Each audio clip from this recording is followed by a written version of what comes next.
Hay un pensamiento en el libro de Génesis, en el capítulo 6, el versículo número 8. Génesis capítulo 6, versículo 8. Dice la palabra de Dios: pero Noé halló gracia ante los ojos de Jehová. ¿Qué les parece si nos colocamos en pie y oramos? Querido Padre Celestial, gracias por el día que nos dio. Gracias, Señor, por la reunión en esta hora. Gracias por los ángeles que nos acompañan.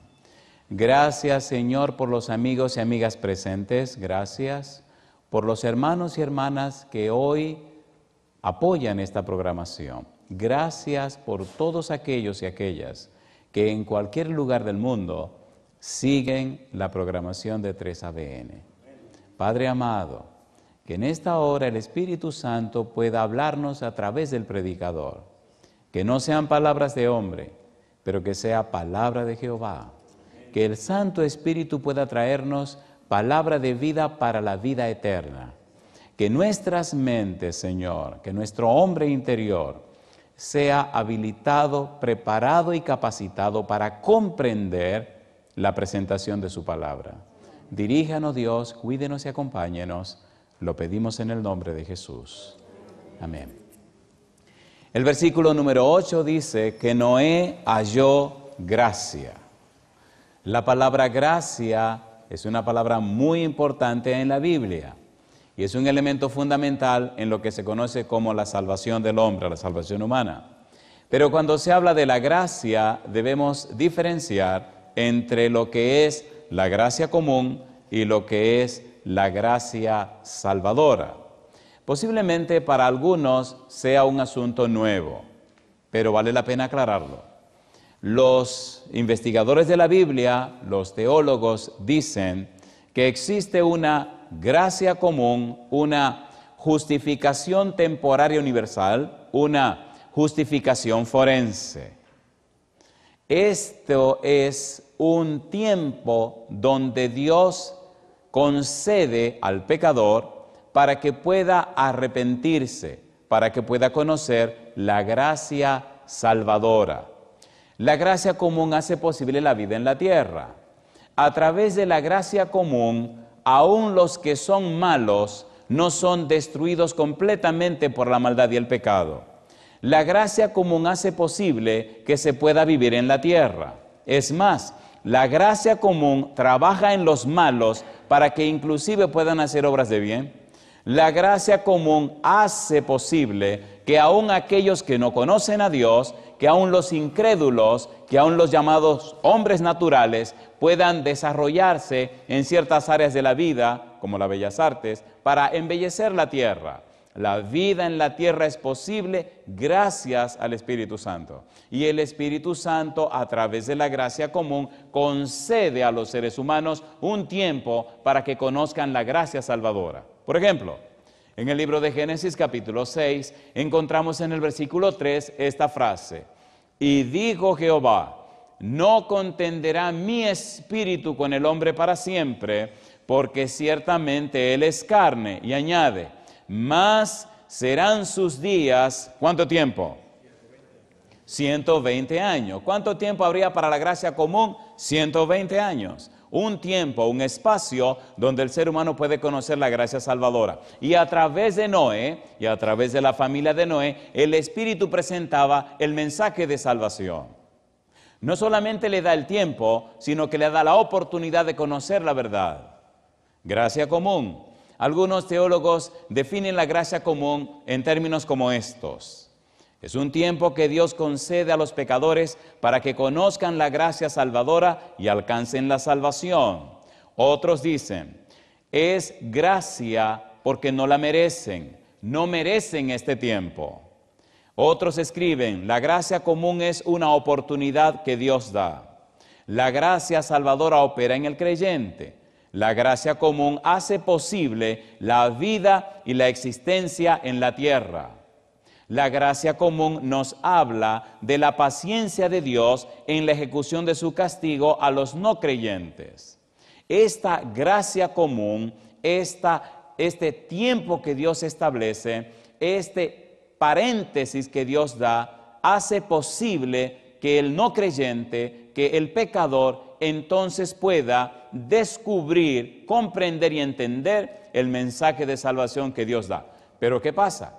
Que la mayoría de las veces los pecadores, los no creyentes, los que rechazan a Dios, piensan que como en el tiempo de la gracia común todos son vistos igualmente, llueve para justos e injustos, el sol sale para todos, las cosas no están cambiando, todo se ve igual, no se dan cuenta que esa gracia común tiene un tiempo y un límite. No saben que aún la gracia salvadora llega un momento donde las cosas se acaban. Por ejemplo, los antediluvianos tuvieron 120 años. Cuando los 120 años se cumplieron, ¿qué cosa vino? El diluvio. ¿Recuerdan ustedes Sodoma y Gomorra? Cuando el tiempo de gracia se le acabó a Sodoma y Gomorra, vino la destrucción. Inclusive a los cananitas en la época de Abraham, Jehová decía, todavía no ha llegado a su colmo la maldad del amorreo.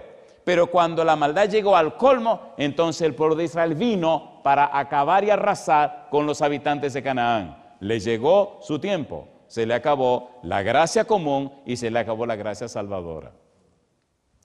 En este tiempo que nosotros vivimos, el Señor establece que las cosas serán como en los días de Noé. La gente no quiere entender, fundamentalmente los no creyentes, que este estado de cosas, esta oportunidad que da Dios, este tiempo, este margen que se abre, conocido como gracia común, Dios lo concede para que tengan el tiempo de conocer la gracia salvadora. Programas como estos son provistos por el mismo Dios, por el cielo, para que la gente que no conoce la verdad pueda alcanzar su conocimiento y entonces alcancen salvación y vida eterna.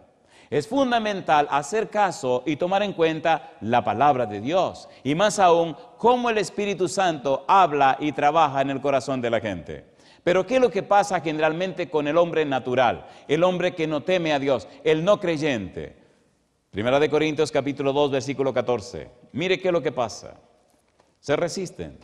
Primera de Corintios capítulo 2, versículo número 14. Es muy importante esto que vamos a leer. Dice Primera de Corintios capítulo 2, versículo 14. Pero el hombre natural, ¿cómo dice? No percibe las cosas que son del Espíritu de Dios, porque para él son locura.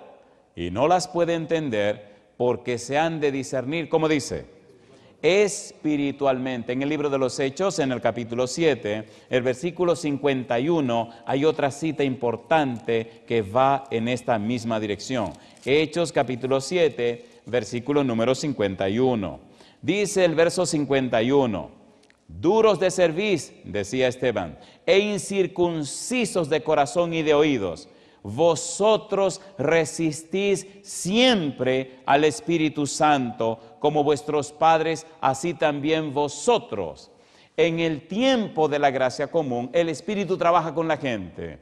El Espíritu abre ese espacio, Dios abre ese espacio, le da ese tiempo para que el pecador conozca la verdad, para que el pecador conozca el Evangelio, para que el pecador conozca a Dios. El Espíritu trabaja insistentemente en los corazones humanos, busca mil formas y mil maneras para que entiendan la verdad del Señor. Cuando el hombre está en su estado natural, rechaza la palabra de Dios, la verdad de Dios, y rechaza el Espíritu Santo. Pero el Espíritu insiste, sigue trabajando en la gente. Gracia común, un tiempo que el ser humano no merece, un tiempo que Dios concede para que conozcan la gracia salvadora, para que entiendan el mensaje de salvación, para que dispongan de un margen donde la oportunidad les sea propicia y favorable. Pregunto, ¿se entiende la gracia común? ¿Se entiende o no se entiende? Pero la gracia común no salva a nadie. La gracia común solo es un tiempo de oportunidad. Si usted no lo aprovecha, posiblemente su gracia común se le acabe cuando se murió. O se le acaba cuando se acabe su periodo de tiempo que el Señor le dé. Gracia común, un tiempo que Dios concede para que usted conozca la gracia salvadora. Gracia común, un tiempo donde el Espíritu trabaja aún con los pecadores para que la vida sea posible en la tierra. Gracia común, un tiempo donde el Espíritu frena el empuje del mal en los pecadores para que no se autodestruyan. Gracia común, un tiempo donde el Espíritu trabaja aún con los no creyentes para que la vida sea posible y hermosa en la tierra. Gracia común. Pero esta noche tenemos que hablar de la gracia salvadora. Tenemos que hablar de la gracia redentora, de esa gracia que Noé encontró. Génesis capítulo 6, versículo 8, dice que Noé halló, ¿qué cosa? Dice el verso 8, pero Noé halló gracia ante los ojos de Jehová. Y entonces añade el versículo 9, estas son las generaciones de Noé. Noé, varón justo, era perfecto en sus generaciones, y añade, con Dios caminó Noé. ¿Qué decisión tomó Noé para hallar la gracia salvadora? Decidió caminar con Dios. ¿Cuál fue la decisión de Noé ante las problemáticas y las circunstancias de su tiempo? Noé decidió caminar como Dios manda. Versículo 22, dice el versículo 22, y lo hizo así Noé, hizo conforme a todo lo que Dios le mandó. La gracia salvadora, número 1, es un don inmerecido.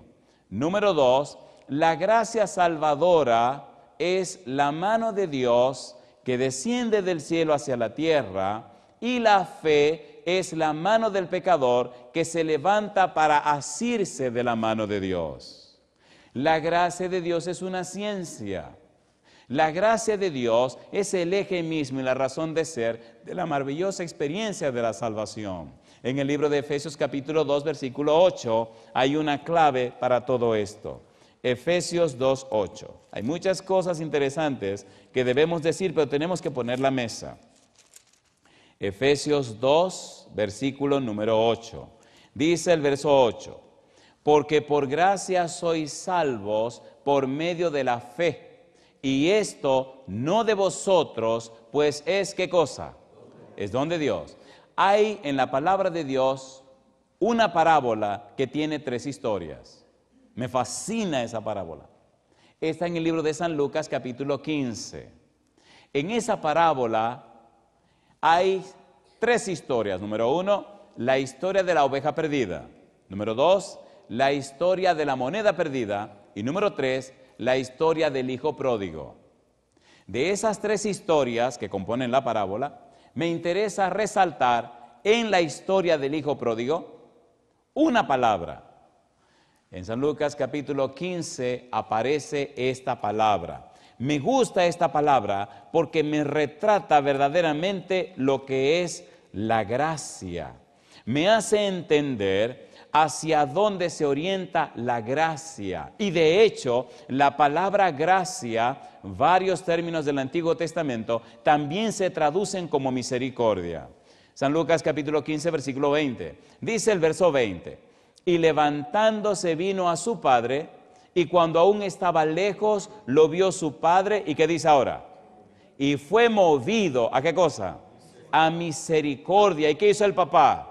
Y corrió, ¿y qué hizo? Y se echó sobre su cuello, ¿y qué hizo el papá? Y le besó. Pregunta número 1, ¿era un hijo ingrato, sí o no?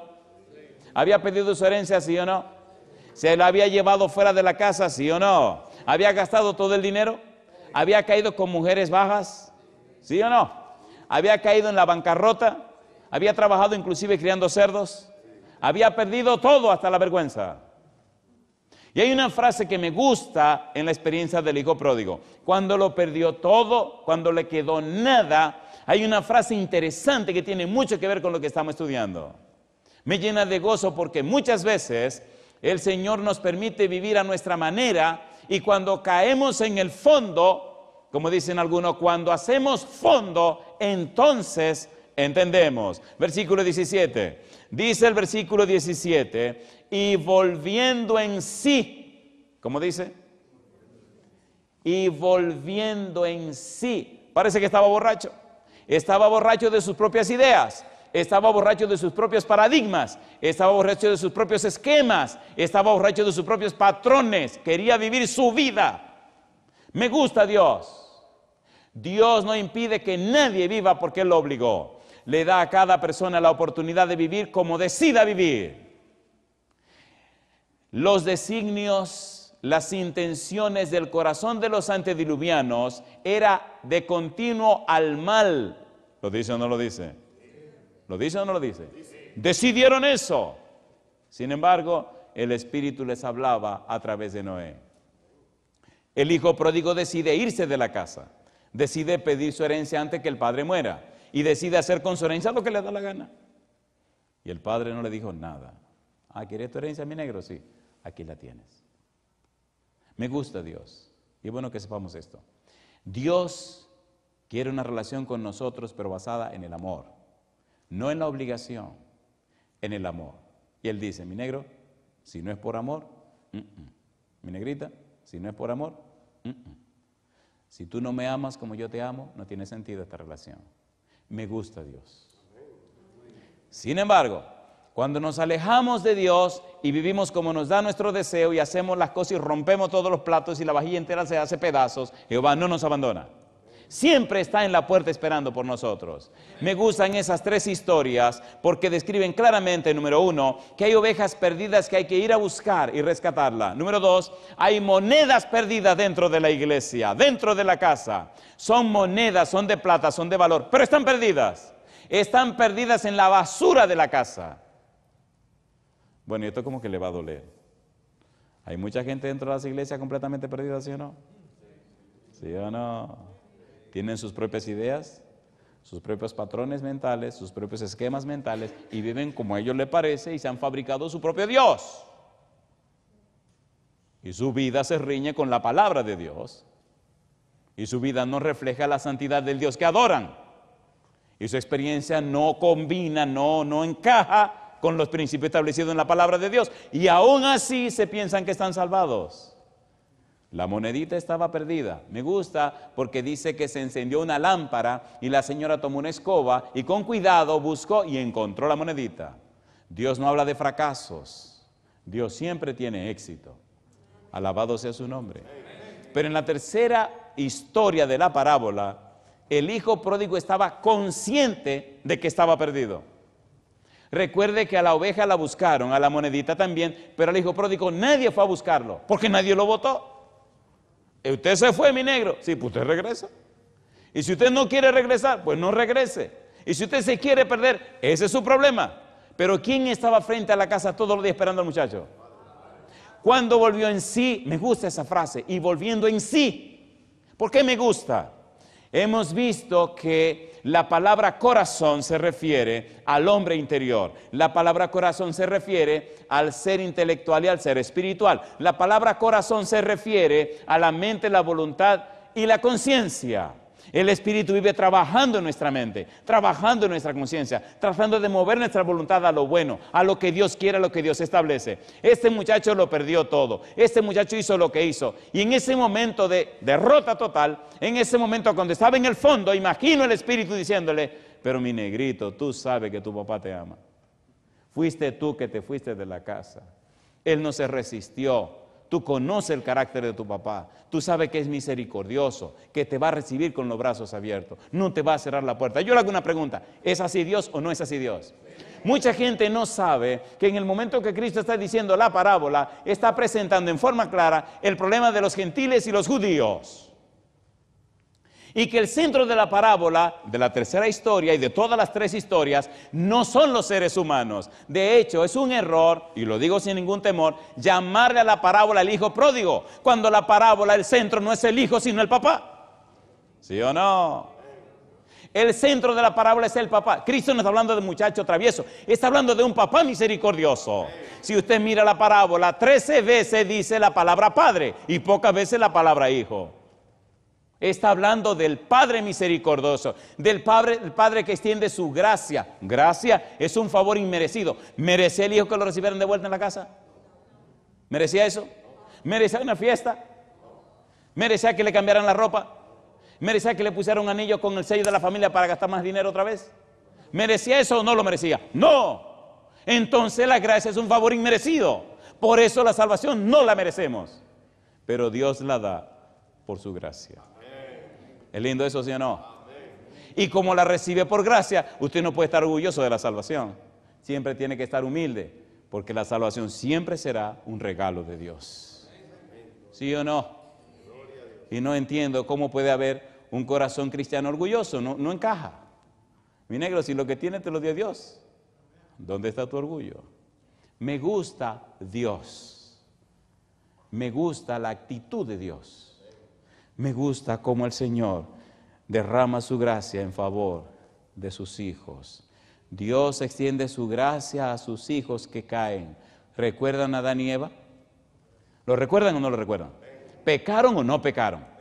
Cuando oyeron la voz de Dios en el huerto, ¿qué hicieron? Dice el Señor, Génesis capítulo 3, versículo 9, Adán, ¿dónde estás tú? Y Adán contesta, oí tu voz en el huerto y tuve miedo porque estaba desnudo y me escondí. Cuando Adán y Eva pecan, Dios viene a buscarlo. Ellos no buscan a Dios. Dios siempre busca al pecador. Y eso es gracia también. Siempre busca al pecador. Siempre busca al pecador. Siempre busca al pecador. Aunque se esconda. Me gusta el versículo 15 de Génesis 3. Mira lo que dice. No solamente Dios busca al pecador, sino que Dios presenta la solución del problema al pecador. Génesis capítulo 3, versículo 15. Adán, sí, rompiste la vajilla. Sí, Señor. Rompiste el asunto. Sí, Señor. Pues mira, yo voy a pagar los platos rotos. Versículo 15. Y pondré enemistad entre ti y la mujer, y entre tu simiente y la simiente suya. Esta te herirá en la cabeza, y tú le herirás en el calcañar. La paga del pecado es ¿qué cosa? ¿Quién se haría hombre para morir en lugar del hombre? Dios. ¿Y cómo se llama eso? Gracia. Alabado sea el nombre de Dios. Cristo se hace hombre por la gracia de Dios. Cristo decide morir en la cruz por la gracia de Dios. El cielo decide derramar todo lo que tiene, lo más precioso que tiene. El cielo en Cristo lo dio todo. Todo. Por la gracia de Dios. Qué bárbaros somos nosotros. No entender que en la persona de Jesús Dios nos dio todo lo que tenía. ¿Cómo no amarle? ¿Cómo no amarle? ¿Y cómo se llama eso? Gracia. Los ángeles no podían entender. Es más, Lucifer, el mismo diablo, se puso furioso. ¡Qué derroche! ¿Cómo es posible que el santo esté muriendo por estas basuras? Y eso se llama gracia. Bendito sea Dios. Cada día lo amo más. Y me gusta tanto Dios porque a mí me gusta Dios. Me gusta. Miren, cuando era niño me gustaba mucho el dulce. Y esto nunca se me olvida. ¿Cómo se me va a olvidar? Ustedes recuerdan que cuando uno le daban su golpecito, pues no se le olvidan. ¿O ustedes se olvidan? No, yo no me olvidaba, no. Esta mamá como que se le olvidaba el asunto de la gracia y me daba una paliza que era una desgracia, ¿no? Ella hacía un dulce muy bueno, ese famoso, ¿cómo se llama eso? Flan. Ay, mamá. Y a veces lo hacía con sabor a coco. Y entonces eso queda como medio movidito. Y bueno, a cada quien le daban su pedacito. Yo era el más pequeño de la casa. Y entonces lo ponía en la nevera. Uy, qué desesperación. Toda la tarde yo salía a jugar, pero cuando había dulce en la nevera yo no salía a jugar. Entonces, parece que la doña no lo cortaba muy bien y quedaba como mal cortado. Y yo venía después que todo el mundo salía y me paraba en la nevera a cortarlo derecho para que se viera bien. Y usted sabe que el dulce si te lo corta pedacito a pedacito y se lo come, pues le da más deseo de seguir comiendo. Y vas recortando, que quedara derecho por los dos lados. Ay, mamá, cuando descubrían que algo faltaba en la noche generalmente, que venían a darle otra vez al grupo, mi mamá decía, pero esto no fue lo que yo dejé aquí. Y mi hermana Carmen, que siempre estaba de chismosa, Andrés, yo vi a Andrés saboreándose la boca. Y es verdad, era yo. Pero mamá no aplicaba la gracia, sino que venía y me arreglaba. Pero las madres son tan hermosas. La ley era, bueno, pues a usted no le toca. ¿Y qué va? Al final me daba otro pedazo y yo me comía el mío rapidito y hasta del de ella me daba otro poquito. ¿Cómo se llama eso? Gracia. Yo no lo merecía, pero ella, porque era mi madre y me amaba, lo hacía. Mamá está descansando hasta la venida del Señor Jesús. Así veo a Dios. Papá Dios es lindo, Papá Dios es hermoso. Cuando Adán y Eva pecan, cuando viene y le pone las cosas claras, cuando hace el juicio investigador, después que ya las cosas se aclaran, ahora él ve a sus dos muchachos desnuditos. A Jesús. No estoy hablando en el aspecto físico, estoy hablando en el aspecto espiritual. Desnudo antes del pecado era sinónimo de pureza e inocencia. Por eso dice que ambos, Adán y Eva, estaban desnudos y no se avergonzaban. Génesis capítulo 2. Pero después del pecado, desnudo es una desgracia. ¿O no? Entonces viene Jehová con sus manos. Y viene Jehová y él mismo hace la ropa para sus hijos. Pecadores que lo avergonzaron ante el universo. Que echaron su nombre por tierra. Que se convirtieron en una vergüenza. Él viene y los trata con amor. Génesis 3:21. Mire quién los vistió. Me gusta Dios. Dice el versículo 21, Génesis capítulo 3, que dice: y Jehová Dios, Yahvé Elohim, hizo al hombre y a su mujer, ¿qué cosa? Túnicas de pieles. ¿Y qué hizo Dios? Los vistió. ¿Merecían ser vestidos? No. ¿Merecían el perdón? No. ¿Merecían tanto amor? No. Sin embargo, Dios se lo dio. Pregunto, ¿se entiende la palabra gracia? ¿Se entiende o no se entiende? Debemos dar gloria a Dios. El Espíritu Santo trabaja para que entendamos la belleza, la santidad y la hermosura del amor de Dios hacia nosotros por su gracia. Yo no sé quién es usted que nos está mirando o nos está escuchando en este momento. Pero déjeme tomar unos segundos para decirle un par de cosas. Mire, número uno, usted puede mantener la posición que usted quiera, pero una cosa sí le voy a decir. Usted no puede impedir que Dios le ame. Usted no puede impedir que Cristo muriera en la cruz. Y usted no puede impedir que Dios tenga un lugar para usted y su familia en el reino de los cielos. Tampoco puede impedir que el Espíritu Santo en este momento esté hablando a su corazón para que usted sea parte de la familia de Dios y parte de los embajadores de Dios para anunciar un mensaje de salvación a un mundo que se pierde. Por eso, pienso que su mejor decisión en esta hora es abandonar sus pensamientos pasados y colocar todo su ser en las manos del Señor Jesús para que usted sea lleno del Espíritu Santo. Cuando somos herramientas del cielo, cuando somos miembros de la familia de Dios, cuando somos embajadores reales, entonces nuestra vida se convierte en una inspiración. Entonces comienza la dinámica del crecimiento cristiano. En el libro de Efesios capítulo 4, versículo 7, la Biblia nos dice que la gracia es para todos. Efesios capítulo 4, versículo número 7. Mire qué cosa linda. Dios no tiene favoritos. Dios quiere la salvación de ¿cuántos? De todos. Dice Efesios capítulo 4, versículo 7, pero a cada uno de nosotros, ¿qué dice? Fue dada la gracia conforme a la medida del don de Cristo. ¿A cuántos dice?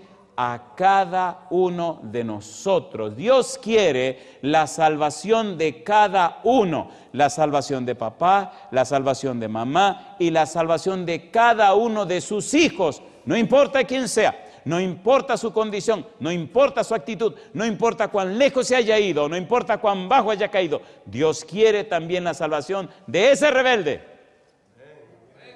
Hay un error que cometemos muchos padres, y me voy a incluir.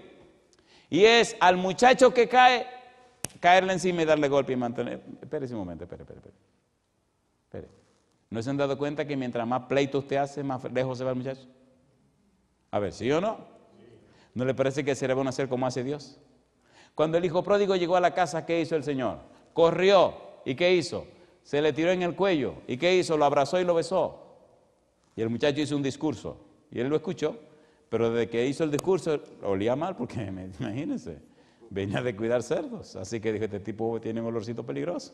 Entonces llamó a un criado y dijo, ven acá, mira, dámele un baño a este muchacho y quítale esa ropa y ponle ropa limpia. Y también pónmele el anillo de la casa. Dámele una chequera. Y el toro ese, mátenlo. Vamos a hacer una fiesta aquí que todo el mundo sepa que este muchacho regresó. Una pregunta. Un padre como nosotros, ¿qué hubiera hecho si el hijo, ese malvado muchacho que cometió, hace una fiesta usted para que sepan que regresó? No, que se meta por la puerta de atrás. Mentira, Dios recibe a sus hijos por la puerta de enfrente. Y me gusta Dios, tiene mala memoria, se olvida de los pecados. Necesitamos conocer mejor a Dios. Hay un himno que se llama, creo que Hijo vuelve a casa, que siempre me conmueve, siempre me conmueve, siempre me conmueve, porque veo un cuadro hermoso de nuestro Dios. Primera de Corintios capítulo 15, versículo 10. Es la gracia de Dios que nos hizo lo que somos. Primera de Corintios capítulo 15, versículo 10 dice, pero por la gracia de Dios soy lo que soy, y su gracia no ha sido en vano para conmigo. Antes he trabajado más que todos ellos, pero no yo, sino la gracia de Dios, ¿cómo dice? Conmigo. Por la gracia, Dios llama a los hombres a su servicio, dice Gálatas 1, 15, 16. Y ahora en la recta final, quisiera dejar estos pensamientos en su mente. Ponga cuidado. Pastor, y entonces, ¿cómo funciona esto de la gracia? ¿Cómo es esto de la gracia? Ya yo sé que la gracia es un don inmerecido. Ya yo sé que la gracia es un regalo de Dios. Ya yo sé que no merezco la gracia, no merezco la salvación, por eso es por gracia, porque Dios me la regala. Pero ¿cuál es el papel del ser humano? ¿Cuál es el papel que el ser humano juega con relación a la gracia y a la salvación? Mire usted Proverbios capítulo 4, versículo 23. Esta parte me apasiona. Proverbios capítulo 4, versículo 23. Ponga cuidado en esto. Mire lo que presenta la palabra de Dios y cómo el humano participa en este asunto de la gracia y cuál es la participación del ser humano. Proverbios capítulo 4, versículo número 23. Es importante entender esto para compartir esa gracia y salvación con otros. Proverbios 4, 23 dice, ¿qué cosa? Sobre toda cosa guardada, ¿cómo dice? Guarda tu corazón porque de él mana la vida. Sobre toda cosa guardada, guarda tu mente.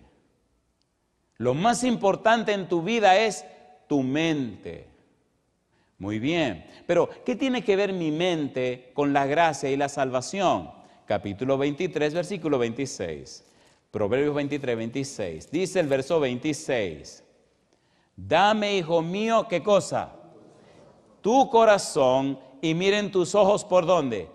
Por mis caminos. Pudiéramos decir, dame, hijo mío, tu mente, y miren tus ojos por mis principios. Y ahora pongan cuidado a esto. El tesoro más hermoso que tiene el ser humano, el regalo más maravilloso que Dios concedió a los seres humanos, se llama la voluntad, la capacidad de decidir. ¿Cómo se llama? La voluntad. Aunque la salvación es por la gracia de Dios, aunque Dios hizo todo para la salvación de los seres humanos, Dios jamás obligará a nadie para que se salve. ¿Cierto o falso? Por eso dice, dame, hijo mío, tu mente. Usted tiene la libertad, la potestad dada por Dios de manejar su mente y colocarla en las manos que usted quiera. O la coloca en las manos de Dios, o ya está en las otras manos. Y si no está en las manos de Dios, ¿en las manos de quién está? En la mano del enemigo. Por eso la gracia dice, te doy la oportunidad de que me escoja. Mi salvación es gratis, mi salvación es por gracia. No es gratis porque sea barata, es gratis por mi amor. Yo pagué con mi vida, dice el Señor Jesús. Dios dice, yo di lo mejor que tenía, di todo lo que tenía para que tú tuvieras acceso a la salvación. Por eso es un regalo que te doy. Sin embargo, tú debes aceptar ese regalo haciendo y decidiendo darme tu mente para que el Espíritu Santo la habilite y entienda y comprenda el amor que yo tengo por ti. Alabado sea el nombre de Dios. Y eso es gracia. Por eso yo pregunto, ¿Le gustaría a usted darle permiso al Espíritu Santo para que trabaje en su mente, la habilite y la capacite para conocer el amor de Dios y por la gracia recibir la salvación y la vida eterna? Si le gustaría eso, póngase en pie conmigo. Me gustaría hacerte un par de preguntas. Pregunta número 1. Si la mente suya está ungida del Espíritu Santo, entonces es capaz de comprender la palabra de Dios. Si su mente, querido papá, su mente, querida mamá, y la mente de los hijos está llena del Espíritu Santo, entonces la gracia de Dios será abundante en la casa. Yo quisiera pedir, si aquí en la sala hay alguna persona, la que sea, que esta noche ha entendido el mensaje y quiere permitir al Espíritu Santo que se adueñe de su mente, que se adueñe de su voluntad, y usted quiere cederle la voluntad al Espíritu de Dios para que lo prepare y lo habilite, por favor, pase al frente con nosotros diciendo, sí, yo entrego mi voluntad y mi mente en las manos del Espíritu Santo. Alabado sea el nombre de Dios. Hoy las señales dicen que el Señor Jesús viene muy pronto. Los días de este mundo están contados. Jehová necesita familias Noés para levantar su nombre y su salvación ante una humanidad que perece. Hoy es el día que usted, su esposa y sus hijos sean la familia de Dios. Hoy es el día. No importa dónde estés, dónde te encuentres, no importa cuál haya sido tu condición, hoy es el día de dar un paso al frente y decirle a Jehová, porque yo y mi casa serviremos a Jehová. Oremos. Querido Padre Celestial, gracias por la gracia común, pero mil gracias por la gracia salvadora. Gracias, Señor, porque la salvación es un regalo. Gracias porque no la merecemos. Gracias porque nunca la ganamos.